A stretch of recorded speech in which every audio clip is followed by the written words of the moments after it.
jalur langit, jalur bumi apa sih gitu? Mungkin bingung ya. Jalur bumi itu Terserah tahu lah ya. Iya. Kira-kira kemana? Percaya nggak Mas Luffy bakal dapat mobil 200 juta bakal dapat mobil dari Allah?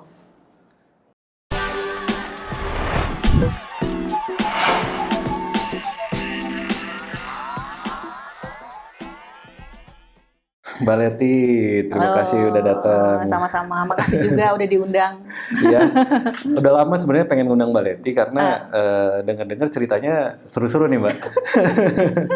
Jadi sebenarnya Mbak Leti tuh ngerjain apa aja sih sekarang tuh? Kalau sekarang ya, kalau bisnis aku sekarang sih memang ada beberapa yang aku kerjain. Jadi salah satunya adalah bisnis keluarga. Oke. Jadi aku sama keluarga tuh bikin bisnis wedding service. Oke, wedding service di Jakarta Di ya? Jakarta. Oke. Nah kemudian kalau aku sendiri pribadi aku ada cafe resto sama catering. Nah Oke. terus sama temen juga kenal pasti. Iya. Aku kerjasama bikin ada satu brand juga. Oke. Saat ini sih masih membawahi bisnis fashion. Tuh Oke, aja. lumayan banyak ya Mbak ya. Maksudnya kemarin itu kita di podcast yang lain Mbak, itu sama Kang Ervan kita berbicara tentang teknis, tentang sistem, gimana mengelola perusahaan A, B, C, D. Nah, pertanyaannya nih, Mbak Leti ini tadi kan ngerjain banyak banget nih Mbak. Nah, gimana sih bisa ngelola itu semua gitu Mbak? Nah tadi kan aku bilang yang bisnis pertama kan wedding itu bareng keluarga. Nah kalau yang bisnis memang aku handle sendiri ada di cafe. Kemudian satu lagi kan sama teman. Jadi emang sebenarnya kalau yang fokus pertama sih aku nggak bisa langsung banyak-banyak. Iya, betul. Tapi yang tadi kan aku pasti bareng adik-adik. Nah kalau yang bisnis fashion ini bareng sama teman. Jadi tetap akan ada yang bantuin gitu, nggak bisa langsung sendiri. Tetap ada yang bantuin ya? Iya. Gitu. Nah cuman tetap segimanapun kita dibantuin kadang-kadang ada pertanyaan nih Mbak. Ada pertanyaan berikutnya. Satu perusahaan aja tuh kadang-kadang atau bisnis lah ya mungkin ya itu teman-teman juga kadang-kadang kebingungan Mbak. Ini satu aja gimana nih penjualannya, gimana ini gitu. Ada tips nggak Mbak? Atau biasanya kenapa sih kok bisa gitu? Banyak tapi dikerjain semua, berjalan semuanya gitu. Sebenarnya gini, ini aku nanya dulu nih, mau dari jalur apa nih? Karena kalau kemarin katanya sama Kang Evan kan pasti dari jalur bumi. Bisnis gitu kan, teori. Terus sekarang aku jalanin bisnis itu nggak saklek banget pakai ilmu marketing gitu ya, karena serius ilmu marketing tuh banyak banget gitu. Kadang awalnya sih emang sih secara idealnya gitu ya pakai ilmu marketing gitu. Cuman pas dibaca kok kadang suka bingung sendiri gitu. Jadi emang ada tipsnya sih ya. Mungkin tips yang lebih selain membumi ada melangit ya. Melangit. betul. Tapi emang ini kita sempat bahas juga sih Mbak di sama Kang Ervan itu kita ngobrol tentang gimana sih ngelola perusahaan, tapi nggak hanya teknis. Saya bilang itu Kang Ervan ini ada loh jalur lain, saya bilang gitu, jalur langit. Memang sebenarnya pasti banyak puzzle lah ya, banyak pertanyaan di benak teman-teman semuanya tuh. Kalau kita pakai jalur bumi, bisa nggak nyampe tujuan cepat? Dan ada juga yang nanya juga Mbak, kalau misalnya jalur langit, bisa nggak sampai tujuan itu cepat gitu? Dan seharusnya gimana nih, 50-50 kah? Atau 90% atau 100%? Gitu. Jadi gini ya, kalau misalnya emang untuk pribadi aku gitu kan dalam sebenarnya nggak cuma jalanin bisnis ya. Jadi sebenarnya konsep ini nih aku juga baru sadar setelah aku pulang umroh kemarin. Jadi belum lama ini kan alhamdulillah aku berangkat umroh sama suami. Jadi waktu itu aku lagi sa'i. Jadi konsep ini memang terinspirasi dari ibadah sa'i itu ya. Mungkin tahu ya teman-teman yang pernah umroh atau haji. Selain tawaf tuh ada yang sa'i.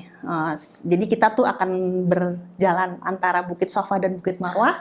Di tengah-tengahnya lari-lari kecil. Betul. Nah, waktu aku sa'i itu aku mikir gini, kok capek gitu ya. Jadi setiap habis sa'i itu aku bilang ya Allah capek. Gitu. Terus teringat asal mulanya cerita si sa'i itu pasti ada kan, yaitu Bunda Siti Hajar yang pada saat itu ditinggalkan oleh suaminya Nabi Ibrahim bersama anaknya di satu padang gurun gitu, nggak ada apa-apa. Dan katanya Bunda Siti Hajar tuh mencari air buat anaknya. Betul. Jadi jalan-jalanlah dia mencari air. Nah, itu kan udah cerita kenabian ya, tapi aku mencoba merefleksikan secara manusia ya. Aku pikir sebenarnya kan secara posisi ya, beliau itu kan istri Nabi. Emang nggak bisa gitu, nggak usah diminta juga, nggak usah pakai lari-lari dulu, Allah kasih air kan pasti bisa kan. Tapi Allah mendiamkan sampai Bunda Siti Hajar 7 kali. Iya, keliling. 7 kali keliling dulu. Dan akhirnya ternyata malah di Dan bukan di situ. kaki anaknya kan, Nabi Iya, betul. Ismail gitu. Akhirnya mikir, kenapa ya maksudnya? Ya sebenarnya bisa aja kan tiba-tiba langsung kasih air. Ternyata kan mungkin konsepnya nggak gitu ya. Jadi intinya yang aku ambil dari proses itu ada 2 poin kalau buat Iya. aku. Yang pertama adalah usaha. Jadi setiap bisnis atau apapun yang kita lakukan itu ada di usaha. Ikhtiar Jadi ya? memang iya, jadi ikhtiar. Jadi aku mikirnya ada 7 cycle ya. Jadi 7 kali lahir itu ada 7 siklus. Dan itu pasti beda-beda. Ada yang mungkin jadi 7 tahun, 7 hari, 7 bulan gitu. Pokoknya istilahnya 7 siklus itu harus dilewati dulu oleh manusia untuk berikhtiar. Kemudian yang kedua itu adalah proses itu sudah pasti. Udah mutlak lah, proses itu harus kita lewati. Nah, sedang hasil itu adalah kalau buat saya itu hadiah dari Allah. Oke. Karena gini, kan nggak mungkin ya, kalau menurut aku secara manusia ibu kan ya, itu ibu ya. Kayaknya nggak mungkin deh misalnya Bunda Siti Hajar tiba-tiba berdoa, ya Allah saya minta mata air. Mungkin nggak? Kan nggak mungkin ya. Paling gitu ya, kalau dari saya si seorang ibu pasti cuma minta, ya Allah saya minta air untuk anak saya. Betul. Segelas pun nggak apa-apa gitu kan. Yang penting buat anak yang penting buat minum gitu. Nggak mungkin, ya Allah saya minta mata air yang akan terus keluar sampai akhir zaman, nggak kayaknya kan. Nah cuma yang saya perhatikan, karena mungkin pada saat berproses itu Allah suka, Allah jatuh cinta sama proses itu, makanya tadi minta air langsung dikasih mata air. Oke. Mungkin kalau misalnya Bunda Siti Hajar berhenti di keempat selesai dan mengeluh, mungkin nggak dapat mata air, mungkin cuma dapat 1 botol aqua gitu. Mungkin cuma dapat 1 botol aqua atau mungkin jangan-jangan malah nggak dapat gitu. Jadi dari situ aku mikir gitu, mungkin ini ya. Karena emang aku pribadi suka apa sih istilah muhasabah ya, suka merenung gitu kan. Jadi sejak umur itu aku mikir gitu, apa seperti itu ya. Jadi makanya 2 konsep itu yang ternyata setiap saya berbisnis, setiap saya melakukan sesuatu itu memang harus kita jalanin. Oke. Gitu. By the way, ini baru 5 menit, kayaknya udah beres nih. Udah daging semuanya. Terlalu cepet ya? Nggak. Bagus, Pak. Tapi memang kejadian Sofa dan Marwah ini tuh yang biasa saya juga sharing sama teman-teman gitu. Karena memang saya pribadi pun gitu Mbak, berpikir bahwa kadang-kadang tuh rezeki, jodoh atau apapun itu yang hal-hal positif lainnya itu Allah tuh memang suruh kita usaha dulu. Ikhtiar itu wajib gitu. Cuman besar kecilnya relatif kan. Nah, kalau ngomongin tadi, nah buat teman-teman nih, jalur langit, jalur bumi apa sih gitu? Mungkin bingung ya. Jalur bumi itu jalur teknis ya. Kayak misalnya bisnis jalur buminya apa? Oke, belajar sales, marketing, finance dan lain-lain. Nah, jalur langitnya apa? Ya mungkin kedekatan kita sama Allah, terus keyakinan, keimanan. Dan ini tuh nggak banyak yang dibahas sama orang loh, Mbak. Gitu ya. Betul, kebanyakan orang bisnis gimana? Oh, itu harus manajemennya omset begini. Gitu ya. Ya. Omset, cost, HPP. Nah, kebanyakan begitu. Cuman inilah mungkin ciri khas podcast kita ya, Mbak. Pengen membahas jalur langit gitu. Walaupun di segmen yang lain kita bahas teknis sama Kang Ervan, dan saya juga mengundang teman-teman yang memang banyak kesehariannya bersinggungan dengan jalur langit gitu. Baik lagi Mbak ke Sofa dan Marwah, itu benar banget nih. Kadang-kadang nih di dalam kehidupan ya Mbak ya, kita pengen mengarungi hidup nih kemana-kemana, suka dibelokin dulu Mbak, jauh gitu. Bahkan jauh sama tujuan gitu. Tapi balik lagi, yakin itu kan iman ya. Iya betul. Iman itu di Islam aja iman, rukun iman nggak cuma 1 kan. Berarti kan something nih. Ada apa dengan banyak. iman?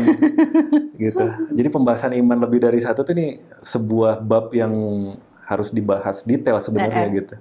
Nah dari situlah akhirnya ketika kita yakin, walaupun dibelokin kemanapun, mungkin itulah jalur ke situ tercepat gitu. Gitu. Jadi bagus banget ya di awal udah dibantai semua ilmunya gitu. Nah ngomongin tadi Mbak, itu kan lebih ke kemudahan ya, kemudahan yang Allah kasih melalui perusahaan Baleti, melalui Baleti sendiri. Gimana sih caranya Mbak buat teman-teman yang lain tuh gimana sih biar kita tuh banyak dimudahin? Apakah harus sholatnya ditambah atau misalnya sunahnya gitu ya, atau sedekahnya atau apanya? Biasanya gimana sih Mbak? Kalau aku sih mungkin sebenarnya banyak ya hadis lah ya, tapi terus terang itu bukan ranah saya gitu ya. Oke, ini yang biasa dilakukan aja. Yang aku pahami banget adalah saat kita memudahkan orang lain, nanti kita juga akan dimudahkan. Jadi misalnya gini, jangan berharap misalnya aku ngemudahin Mas Lutfi misalnya, tiba-tiba aku minta juga aku akan dimudahkan sama enggak gitu. Kita akan dimudahkan orang lain. Kalau misalnya saya biasa ngomong sama karyawan saya, jadi gini. Kadang kan suka ada tuh di kantor, biasanya nih kalau kita meeting tuh kadang suka ada bersinggungan yang mereka tuh lebih ke mementingkan diri sendiri gitu. Akhirnya apa? Kalau mementing diri sendiri, jadinya sering nggak nyambung gitu, sering terlalu bentrok. Yang ini mau A, yang ini mau B. Akhirnya saya bilang gini, biar enak, semua itu kita adalah mementingkan orang lain. Saya sih mikirnya gitu. Kenapa saya bilang ini? Kalau kita mementingkan orang lain, kita akan dimudahkan oleh Allah. Itu lebih enak gitu kan. Iya. Jadi nggak usah deh, kita mah nggak sepeduli gitu sama manusia. Kita mah pedulinya sama Allah gitu. Siapa sih yang nggak mau dimudahkan oleh Allah? Pasti udah bisa lebih gitu ya daripada yang kita harapkan. Jadi prinsip aku itu aja. Jadi mudahkan orang lain. Jadi kita kadang nggak mikirin deh diri kita, kenapa? Biar kita dipikirin oleh Allah aja gitu. Betul. Mereka kita yang pikirin gitu. Kita nggak usah mikirin gitu. Jadi gitu aja sih. Prinsipnya ketika kita membantu, insya Allah kita dibantu juga hidupnya gitu. Iya gitu. Oleh siapapun gitu. Jadi karena emang seperti itu sih biasanya. Jadi kalau misalnya emang saya tiba-tiba ada kesulitan. Misalnya waktu itu kan ada teman gitu kan, dia lagi hamil gitu kan, terus dia emang punya beberapa masalah, akhirnya bilang ya udah coba kamu bantu orang yang sama gitu, yang juga mungkin sedang hamil, mungkin ada orang-orang yang tidak mampu, kemudian dibayarin, kenapa? Nanti urusan kita biar dimudahkan oleh Allah aja gitu. Betul. Gitu. Jadi mungkin bisa kita ngebantuin dengan hal yang sama dengan masalah yang kita punya gitu. Gitu aja sih. Betul, kalau itu saya 100% setuju Mbak, karena memang balik lagi kayaknya banyak kesamaan yang, maksudnya prinsip yang sepaham gitu saya sama Mbak Leti itu. Pertama memang saya selalu bilang juga sama teman-teman, yuk bantu orang, karena ibaratnya kalau hidup kita pengen dibantu nih, ya kita bantu orang gitu. Insya Allah hidup kita dibantu. Ya mungkin sama orang lain, tapi pastinya dari Allah itu gitu. Penolongnya gitu. Betul. Sampai kehabisan pertanyaan nih. Semuanya udah bikin speechless sama Mbak Leti. Iya. Kan nanya apa lagi dong? Gini Mbak, kalau aku kemarin sempet ya perjalanan hidup ya. Saya pernah belajar dari berbagai guru gitu. Termasuk ada guru yang non-muslim juga gitu. Sebenarnya bukan digurukan, tapi saya mengambil pelajaran aja gitu dari guru agama, guru ini macam-macam. Ternyata saya bisa kasih garis bawah ini dari berbagai orang yang saya temui. Ngomongin keberlimpahan nih Mbak. Oh ya. Keberlimpahan dan kemudahan di dalam ini ya, bisnis, usaha, dan mungkin teman-teman punya jualan apa gitu, dagangan dan lain.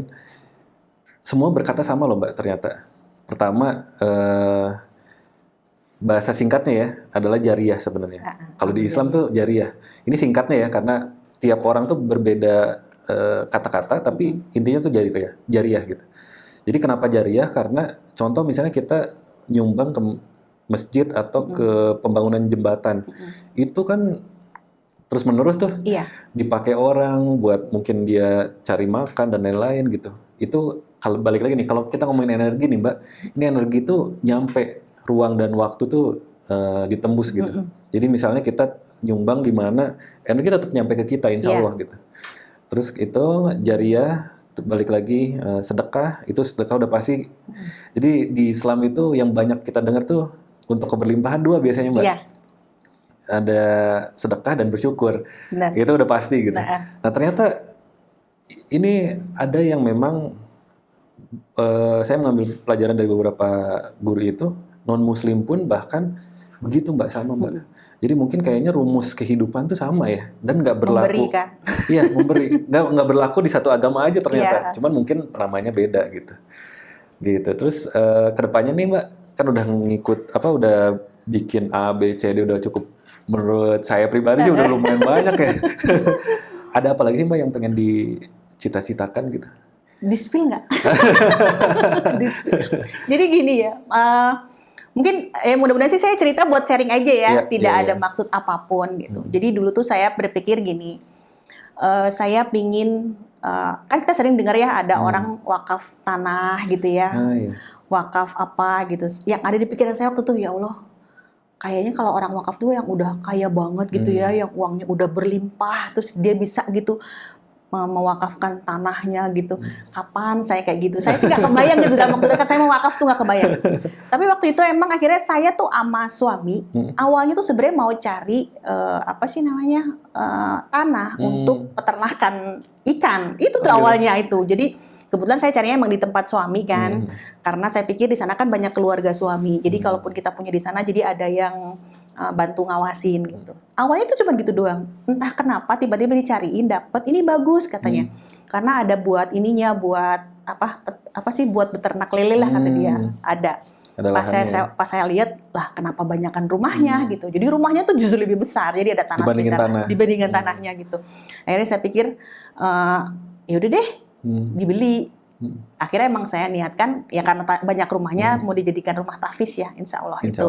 Cuman itu alot tuh sama yang punya rumah, alot banget gitu. Kayaknya kok nggak dapet harga yang pas gitu. Akhirnya pas pulang dari rumah suami ke Jakarta saya sholawat.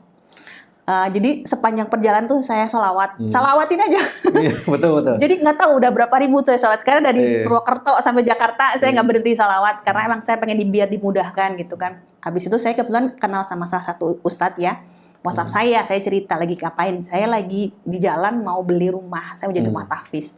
Daerah mana? Daerah Banjarnegara katanya. Loh, saya punya di sana banyak orang yang emang mau jual, tapi untuk pesantren karena dapat harga lebih murah kata gitu.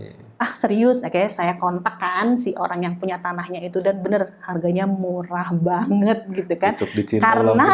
Karena taunya bahwa nanti tanah itu akan dijadikan pesantren sama ustadz tersebut. Udah singkat cerita akhirnya ternyata karena yang emang saya pengen cari rumah tahfiz, saya dapat bonus tanah. Jadi akhirnya kebeli juga tuh rumah sama plus tanah. Dan itu memang akhirnya saya wakafkan. Akhirnya saya bilang ini, kayaknya sholawat saya kebanyakan. Bagus dong harusnya. Saya sholawat cuma pengen rumah dikasih. Ya itu yang tadi saya bilang kan. Betul. Mungkin yang tadi saya bilang proses ya, kita kan ada proses. Kalau Allah suka sama proses itu, mungkin 1 tambah 1 kan nggak jadi 2. Iya, bisa jadi. Saya selalu bilang gitu. Saya sholawatnya kebanyakan. Saya mintanya cuma rumah, saya dikasih tanah. Jadi alhamdulillah dan itu sedang berjalan. Sebenarnya ada lagi ya. Karena kan tadi jadi mata air. Iya. Kenapa? Karena ujungnya malah jadi bikin yayasan ya. Iya, alhamdulillah. Dan dari situ malah jadi akhirnya jadi nggak cuma 1 gitu, jadi banyak rumah tahfiz gitu ya. Mungkin kalau saya analogikan dengan yang tadi dibilang dikasih mata air, saya awalnya cuma pengen rumah tahfiz 1 gitu kan. Segelas air tapi dikasih 1 mata air. Dikasih jadi mata air gitu ya. Ya mudah-mudahan aja dikasih dimampukan gitu ya kalau emang ternyata Allah ngasih amanah ya. Buat saya sih sebenarnya berat sih buat saya itu takut. Kalau kita kan sebenarnya memang diharuskan untuk minta kan. Karena Allah tuh bilang kalau kita nggak minta termasuk golongan kaum yang sombong kan. Benar. Ya minta aja, tapi kan kenapa nih banyak orang tuh yang nggak minta gitu.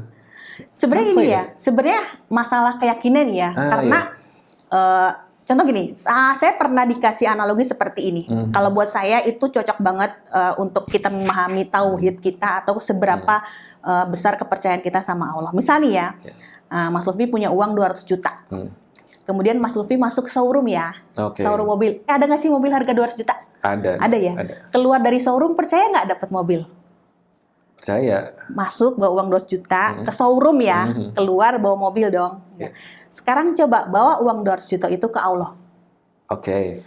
Terserah tahu lah ya, kira-kira kemana? Percaya nggak Mas Lutfi bakal dapat mobil 200 juta? Bakal dapat mobil dari Allah? Uangnya dikasih ke Allah loh ya, bukan ke showroom mobil ya. Percaya nggak kalau bakalan dapat ganti mobil dengan uang 200 juta yang dikasih ke Allah? Jadi gini, ini ke showroom nih, ngerti. Pak, saya bawa 200 juta. Dalam hati saya bawa mobil. Tapi ya Allah, saya bawa 200 juta. Percaya nggak kalau dapat mobil? Nah itu yang nggak banyak orang yang akan percaya bahwa kalau uang kita 200 juta kita kasih ke Allah, mungkin nggak Allah kasih nggak cuma mobil, mungkin showroomnya dikasih sekalian. Betul. Ini nih. Nah itu yang akhirnya saya bilang betul. Ya itu ada. Makanya yang tadi walaupun kita minta, tapi kalau kita nggak percaya, ya kan katanya kan Allah itu tergantung prasangka hambanya ya. Betul. Setuju. Jadi kalau misalnya gini, ya Allah misalnya dengan gaji kita yang biasa gitu, ya Allah saya pengen punya rumah, saya pengen berangkat haji, tiba-tiba dari mana ya? Nah udah. Kayaknya gaji saya nggak nyampe di segitu. Kata Allah, oh ya udah, kamu bilang begitu, ya nggak dapat. kun fayakun. Nah, itulah yang kamu dapat gitu. Setuju. Itu memang ya balik lagi yang kita bahas di awal tuh Mbak. Keimanan ini babnya sebenarnya harusnya banyak orang membahas ini gitu. Iya. Karena rukun iman aja, maksud saya gini. Yang pertama kan? Iya, maksudnya itu tuh nggak satu kan. Rukun iman itu, maksudnya ini tuh kenapa ada banyak gitu, kenapa nggak satu aja, saya sama Allah aja misalnya gitu, tapi ada banyak, berarti kan something gitu dengan keimanan ini gitu, keimanan atau keyakinan gitu. Jadi teman-teman yang memang ya kita harus latih juga ya Mbak ya, melatih keimanan atau keyakinan kita, kayak tadi nih contoh 200 juta kasih ke Allah, bisa nggak dapat mobil dari situ gitu. Karena memang kalau, nah ini nih, kalau ngomongin rezeki nih Mbak ya, rezeki tuh misalnya harta, kesehatan, jodoh, dan lain-lain, saya percayanya gini Mbak, kita itu kalau minta hal-hal yang tadi, uang, rezeki, kesehatan, jodoh, itu nggak bisa pakai logika Mbak. Iya. Karena ya kun fayakun kan, Allah kasih ya, ibaratnya orang yang dari bawah tiba-tiba jadi konglomerat, ada juga yang nggak usah disebut lah, ada lah. Terus ada yang di atas tiba-tiba di bawah, itu ada juga, cuman sekejap gitu. Nah berarti kan ya kita menggapai itu nggak pakai logika kan? Iya. Jadi kun fayakun, karena Allah itu bisa ngasih apapun gitu. Cuma masalahnya yakin atau enggak gitu kan? Karena emang agama itu kenapa deket banget sama keimanan gitu ya? Karena kan kepercayaan gitu. Sebenarnya agama itu kalau langsung dipercaya begitu aja secara logika kan sebenarnya kan banyak hal yang misalnya buat orang tuh nggak masuk logika gitu. Makanya kita perlu iman. Jadi apapun kita emang harus percaya gitu. Betul. Even teori alam semesta nih, orang bilang ada yang law of attraction, law of macam-macam lah. Itu sebenarnya kan balik lagi ke iman kan? Iya. Karena prinsip law of attraction itu kan minta, lakukan keseharian biasa, ya lupakan. Maksudnya lupakan itu ya karena kita udah yakin dapat harusnya gitu. Cuman ya balik lagi iman lagi gitu Mbak. Terkait sama law of attraction itu ya. Jadi kan saya juga pernah baca buku itu. Saya pertama malah baca yang The Secret-nya Rhonda Byrne ya. Jadi itu kan non muslim ya sebenarnya. Di situ dia memang nggak ngomong masalah Allah tapi lebih ke universe. Cuman yang saya tangkap ya karena saya agamanya Islam, saya muslim, saya gini. Waktu awal nih saya nggak ini sih masih kita open discussion ya karena apa saya pahami juga saya belum pernah cek kebenarannya gitu ya. Jadi gini, saya dulu mikirnya saat kita berdoa sama Allah tuh, kayak mungkin perumpamaan kayak sinterklas lah. Ya Allah, saya minta ini, terus Allah kasih gitu kan. Ini begini gitu. Ternyata saya pahami setelah saya baca The Secret, ternyata nggak gitu. Itu Allah tuh mengabulkan doa tuh keren banget gitu. Jadi Allah tuh bikin sistem. Jadi makanya kenapa kata Allah itu tergantung prasangka hambanya, karena Allah tuh memberikan kita kemudahan, kemampuan untuk mengabulkan doa kita sendiri.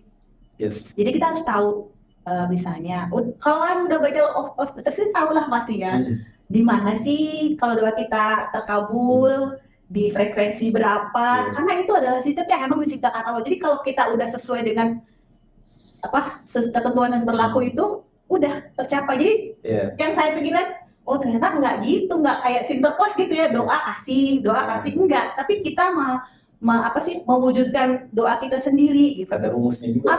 Ada rumusnya itu. Waktunya, caranya. Benar.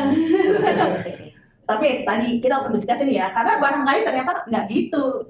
Tapi gini, saya biasanya kalau saya berdoa tuh saya suka bikin standarisasi untuk doa saya sendiri ya. Kapan doa saya itu terkabul. Jadi saya tahu gitu. Doa saya tuh kalau mau bikin terkabul tuh harus apa. Saya punya, mungkin setiap orang beda-beda ya. Kenapa? Karena saya bikin teori sendiri. Misalnya saya doa ini. Oh kalau doa ini cepet. Sama doa ini sekarang, oh ternyata sebulan. Oh ternyata, kan ada juga ya doa saya ternyata buat terkabul 5 tahun berikutnya. Itu saya pahami. Ada yang memang doa-doa itu cepet banget gitu. Tapi yang saya pahami pertama adalah kita itu, ini cuma satu aja ya, yang kayaknya lebih banyak kecapai pada saat kita lepas pikiran kita lepas, kita doa, pokoknya kayak istilahnya kayak kita udah di ujung zila. Pokoknya saya jatuh, yang bisa bantuin saya cuma Allah doang. Jadi itu dan kerasa kalau misalnya kalau sampai di titik ini, itu doa saya nanti terkabul. Jadi saya pernah punya pengalaman ya waktu itu, cerita ya. Oke, boleh. Jadi saya pernah mau jual rumah nih di Yeah. Surabaya. Kan saya pindah ke Jakarta, rumah saya di Surabaya dijual karena saya harus di rumah di sini kan. Saya nggak mampu gitu kan kalau mau Yeah. beli. Saya jual di sana. Nah kebetulan yang punya rumah di Jakarta itu juga sebenarnya kenal. Jadi saya boleh masuk tanpa saya lunasin. Oke. Tapi kan dia punya deadline kan. Saya harus lunas di bulan Yeah. tanggal sekian gitu. Itu udah tinggal seminggu. Rumah Oke. saya belum laku. Nggak seminggu, udah 3 hari deh ya. 3 hari. Mana tuh? Itu udah saya namanya nunduk-nunduk sama. Karena kalau misalnya nggak saya diusir. Karena saya baru bayar TP sedikit lah. Saya diusir pokoknya ya saya di Jakarta. Saya mau kemana gitu ya. Karena barang-barang udah di situ semua. Itu yang namanya nunduk-nunduk sama Allah ya. Dan Anda sudah habis gitu ya. Yang saya bilang ya Allah ini saya udah mau masuk jurang nih. Kalau saya dibantuin Allah masuk jurang aja saya. Udah. Besoknya saya ditelepon sama orang.